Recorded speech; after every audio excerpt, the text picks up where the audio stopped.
जय हिंद। आज आपके रासायनिक बलगतिक का लेक्चर नंबर 11 यानी कि 11 स्टार्ट हो रहा है। चैप्टर आपका है रासायनिक बलगतिकी। रासायनिक बलगतिकी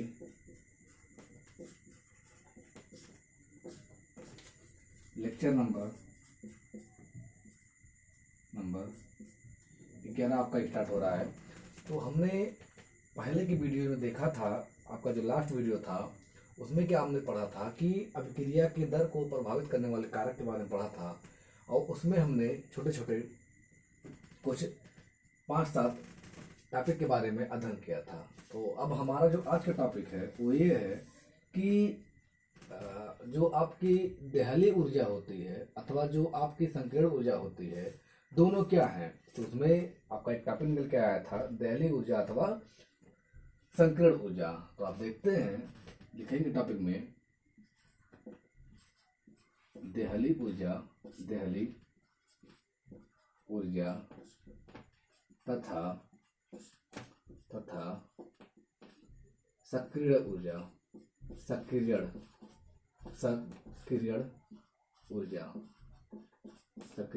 ऊर्जा आप इंग्लिश में लिखेंगे थ्रेशोल्ड एनर्जी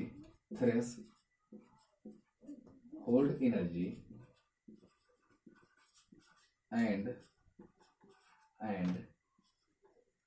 एक्टिवेशन एनर्जी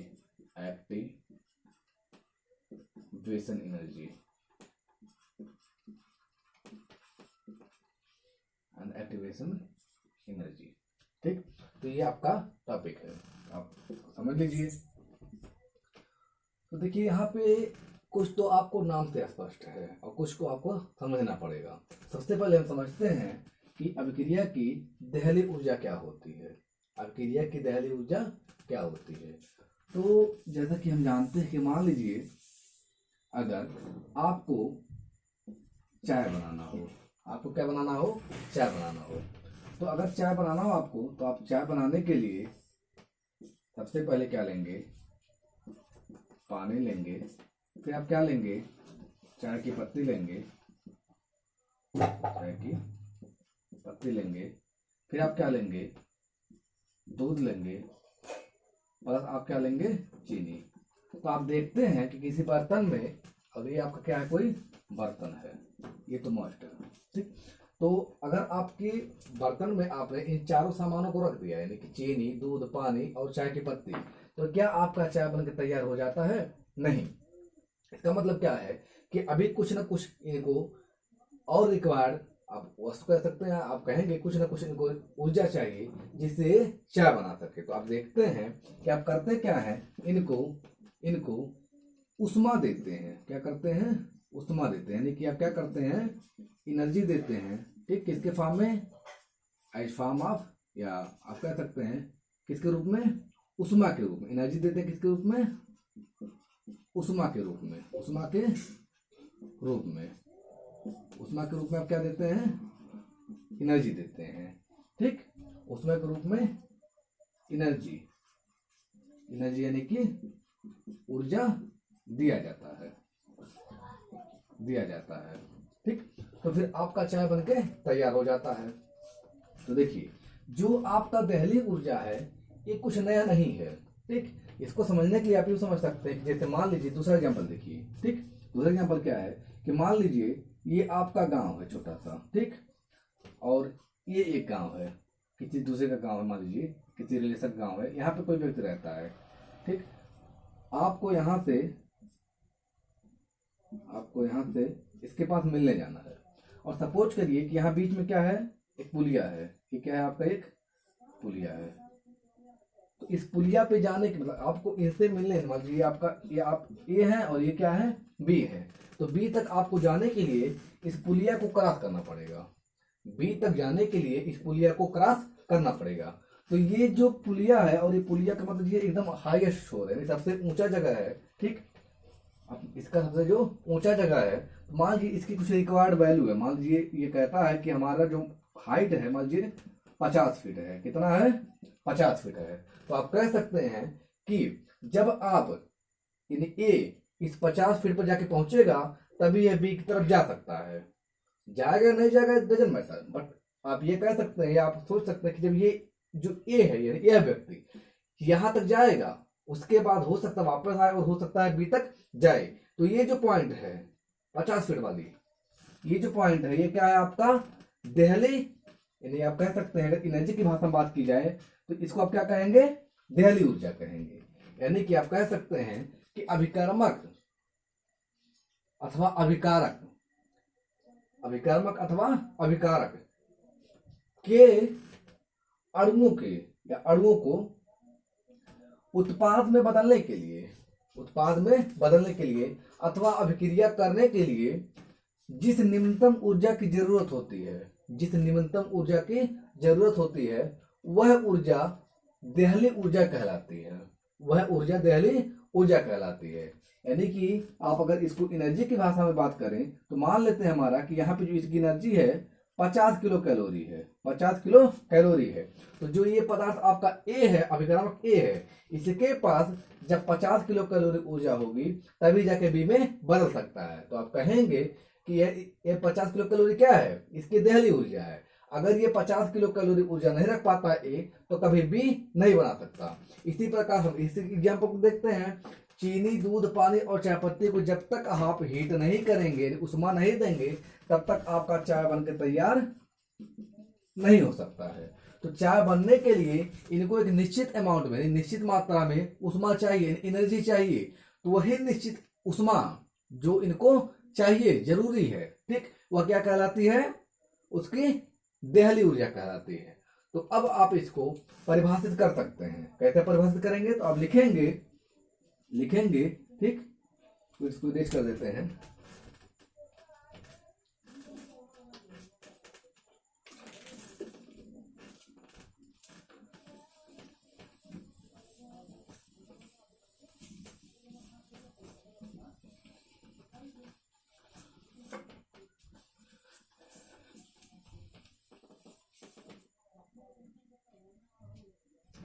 लिखेंगे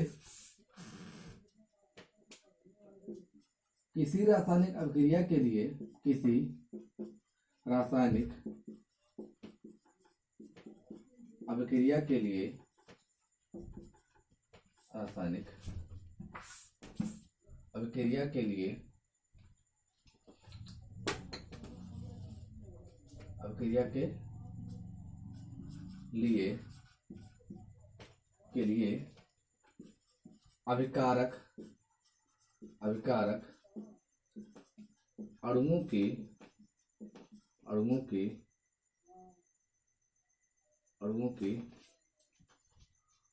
वह निम्नतम ऊर्जा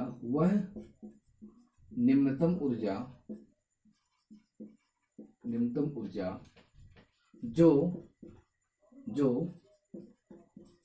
अभिक्रिया करने के लिए, जो अभिक्रिया करने के लिए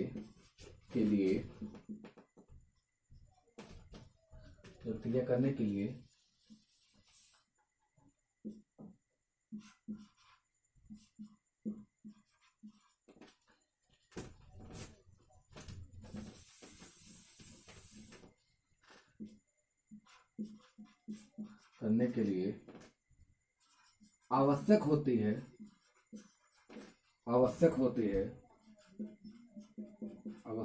है कमा देहली ऊर्जा कहलाती है, देहली ऊर्जा कहलाती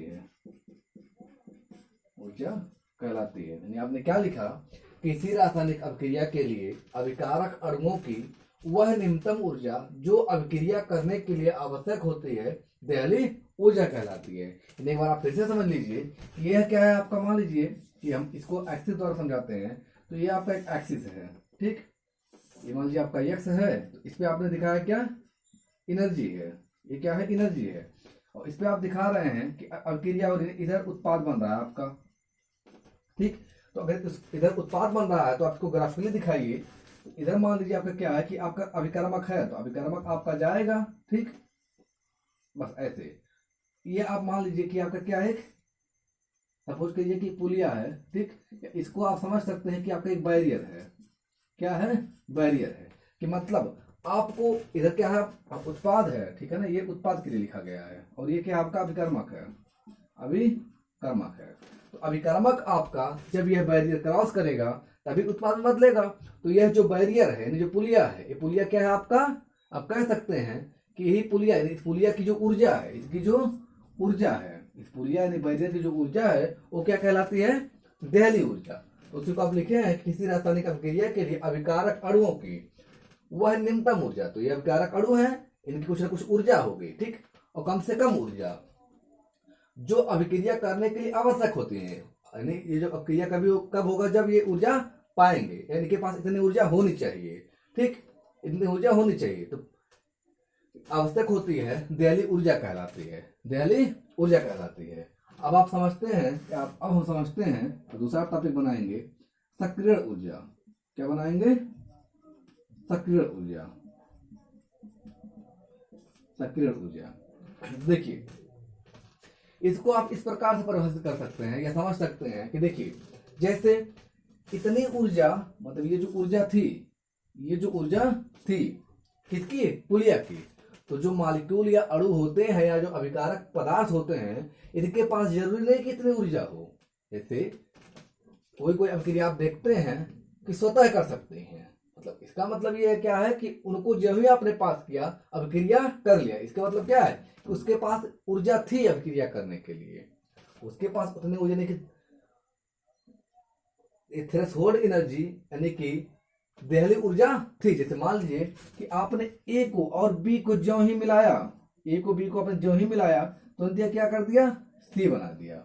इसका मतलब क्या है, इसके पास ऊर्जा थी, जो जब ही इन्होंने आपस में मिला, ए बी आपस में मिले तो सी बना दिया, मतलब ऊर्जा इनके पास था। फिर अब हम क्या देखते हैं, अब कुछ पदार्थ कैसे होते हैं, जैसे आपने लिया यल लिया प्लस या, मतलब कोई दो पदार्थ हैं, तो इनको आप हीट करेंगे, इनको आप हीट करेंगे।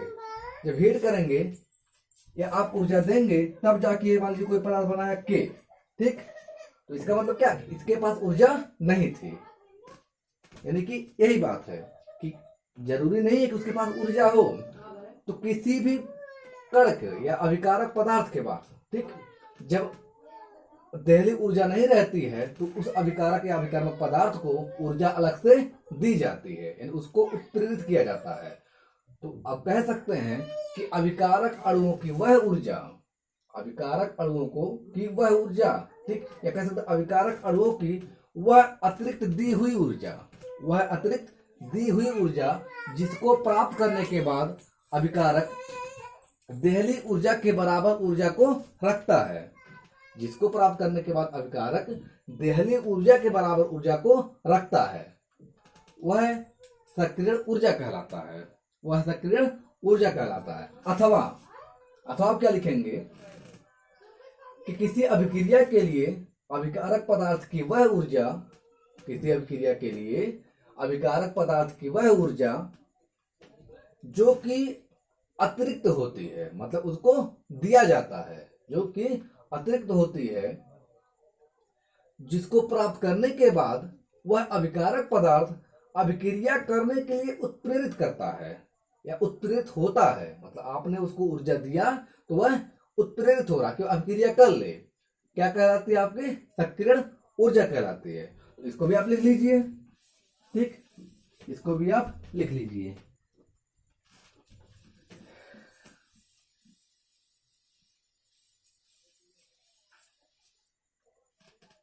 अब लिखेंगे किसी रासायनिक अभिक्रिया में, रासायनिक अभिक्रिया में, किसी रासायनिक अभिक्रिया में अभिकारक अणुओं की, अभिकारक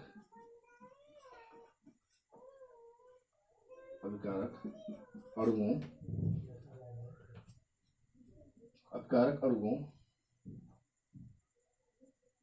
की वह, अभिकारक अणुओं की वह अतिरिक्त दी हुई ऊर्जा, वह अतिरिक्त वह अतिरिक्त अतिरिक्त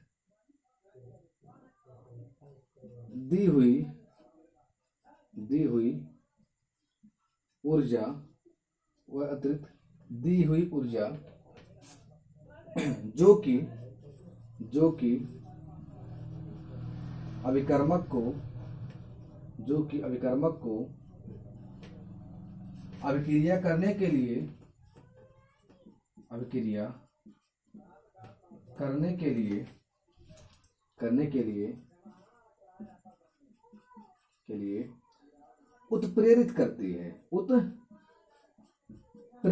लिए उत्प्रेरित करती है, ठीक। कामा सक्रिय ऊर्जा कहलाती है, सक्रिय ऊर्जा कहलाती है, ठीक। सक्रिय ऊर्जा कहलाती है। आपने क्या लिखा? किसी रासायनिक अभिक्रिया में अभिकारक अणुओं की वह अतिरिक्त दी हुई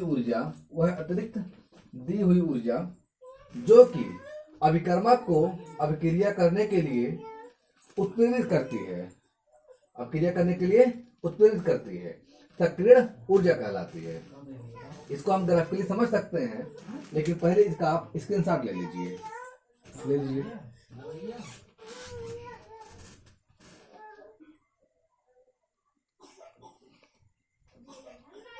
तो चलिए इसको हम ग्राफिकली देख लेते हैं। तो मान लीजिए कि आपका एक एक्स एक्सिस पर है, जिस पर आप क्या लिखते हैं? एनर्जी को लिखते हैं। इधर क्या है? एनर्जी है। इधर क्या है? आपका उत्पाद है, ठीक। इधर क्या है? उत्पाद है। नहीं, इधर ऊर्जा बढ़ रही है, इधर क्या हो रहा है? एनर्जी, उत्पाद बढ़ रहा है, ठीक। तो देखिए, जब आप क्या कर रहे हैं, कोई अभिकर्मक ले रहे हैं, तो जब आप कोई अभिकर्मक लेते हैं तो अधिकतर केस में अभिकर्मक के पास कुछ ना कुछ ऊर्जा होती है। जैसे आपने चीनी पानी लिया तो चीनी के पास भी कुछ ऊर्जा होती है और पानी के पास भी कुछ है। जितने भी पदार्थ होते हैं उनके पास कुछ ना कुछ ऊर्जा होती है, ठीक। कुछ ना कुछ ऊर्जा होती है। तो अब देखिए आप आगे ग्राफ पे, तो देखिए जैसे मान लीजिए हमने क्या कहा कि अगर मान लीजिए उसमें जो पीछे ग्राफ में बनाया था उसमें हमने क्या दिखाया था कि ये देखिए, इसको हमने क्या कहा था कि ये आपका क्या है? देहली ऊर्जा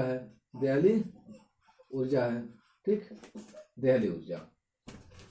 तो हमने क्या माना कि इधर जैसे जो आपका अभिकर्मक पदार्थ है, तो हमने माना कि इसके पास कुछ ऊर्जा है। सपोज करिए जो आपका अभिकर्मक है इसके पास कुछ ऊर्जा है, ठीक। तो कुछ ऊर्जा है और ये क्या है? आपका जो पॉइंट है क्या है? देहली ऊर्जा है।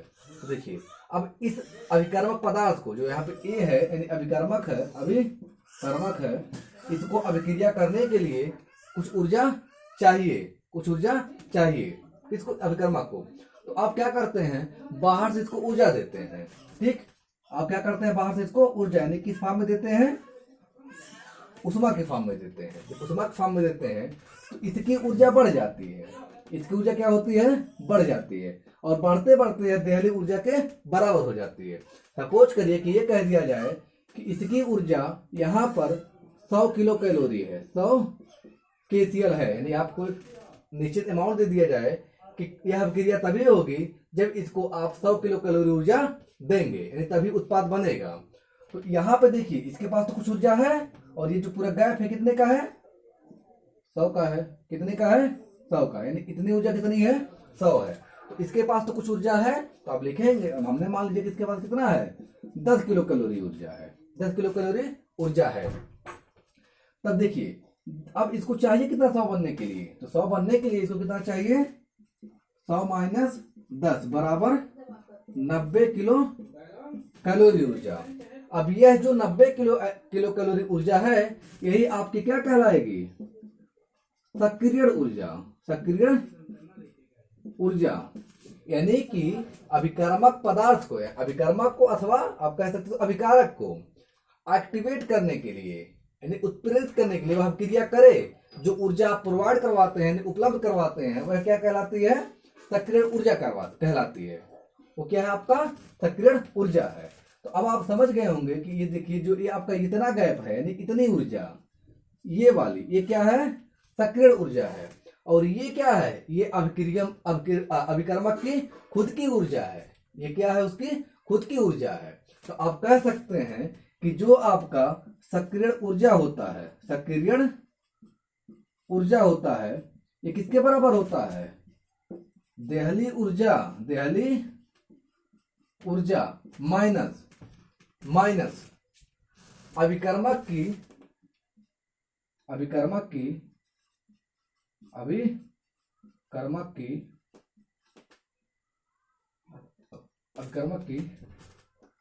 स्वयं की ऊर्जा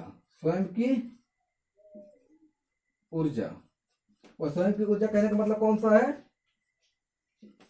जो इसके पास पहले था। यानी हमने यहां क्या माना है कि इसके पास कितना था, पहले कितना था, 10 था। इसका टोटल कितना है, 100। तो आप लिखेंगे 100 माइनस 10 बराबर कितना, 90। ठीक, यानी इस एग्जाम्पल के थ्रू हम समझ सकते हैं। फिर देखिए यहीं पे आपका एक टॉपिक निकल के आता है कि देखिए अभिक्रिया आपकी होती है दो प्रकार की। सक्रिय ऊर्जा के आधार पर अभिक्रिया दो प्रकार की होती है। एक यह होती है कि मान लीजिए ये जो आपने अभिकर्मक पदार्थ लिया, तो इसने क्या किया, एक्टिवेशन एनर्जी इतना लिया। दूसरे ग्राफ में समझते हैं, यही आपका है। ठीक, मान लीजिए आपका यहीं से जा रहा था, बस इसने क्या किया कि इतना ऊर्जा लिया, ये आपका देहली ऊर्जा है। ठीक, इतने के बाद ऊर्जा लिया, फिर क्या करे, ये जैसे जब अभिकर्मक ऊर्जा को ऑब्जर्व करता है, फिर उत्पाद बनाने के बाद धीरे धीरे ऊर्जा का उत्सर्जन भी करता है। यानी धीरे धीरे क्या करता है, ऊर्जा का उत्सर्जन करता है। जैसे आप चाय बना लेते हैं तो चाय हमेशा के लिए गर्म नहीं रहता है, धीरे धीरे वह ठंडा हो जाता है। धीरे धीरे क्या होता है, ठंडा होता है। इसका मतलब क्या है कि पहले वह ऊर्जा को लिया, फिर ऊर्जा को उसने त्यागा। तो अगर इसने मान लीजिए ऊर्जा लिया कितना, 90 किलो कैलोरी, कितना, 90 किलो कैलोरी। फिर इसने ऊर्जा त्याग दिया, जैसे 10 तो इतना था पहले से, 90 10 हो गया।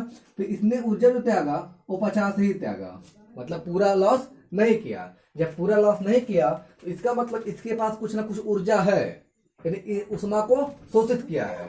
तो ऐसी अभिक्रिया क्या कहलाती है, उष्मा शोषी अभिक्रिया कहलाती है। क्या कहलाती है, उष्मा शोषी अभिक्रिया। उष्मा शोषी अभिक्रिया, यानी इंग्लिश में आप क्या कहेंगे, इंडोथर्मिक। क्या कहेंगे, इंडोथर्मिक रिएक्शन।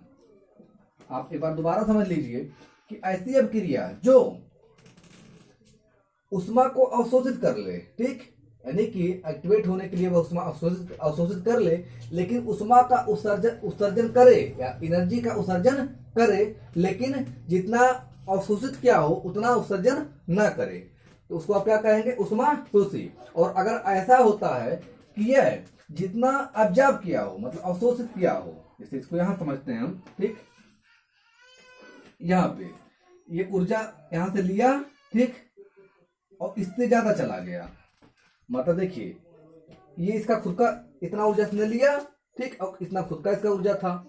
अब क्या किया, जितना लिया, मान लीजिए इसने 90 लिया, ठीक, और लॉस कितना किया, लगभग 95 या 98। तो इसने लिया तो 90 किलो कैलोरी ऊर्जा, और देख कितना रहा है, 98। इसका मतलब अपने पास से 8 किलो कैलोरी ऊर्जा दे रहा है, 8 किलो कैलोरी ऊर्जा दे रहा है। तो जब ये 8 किलो कैलोरी ऊर्जा अपने पास से दे रहा है, तो ऐसे अभिक्रिया कहते हैं उष्मा क्षेपी अभिक्रिया। क्या कहते हैं, उष्मा क्षेपी अभिक्रिया। उष्मा क्षेपी अभिक्रिया इंग्लिश में क्या कहेंगे, एक्सोथर्मिक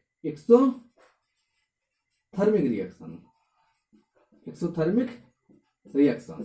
ठीक, तो ये हो गया आपका उष्मा शोषी अभिक्रिया एवं उष्मा क्षेपी अभिक्रिया।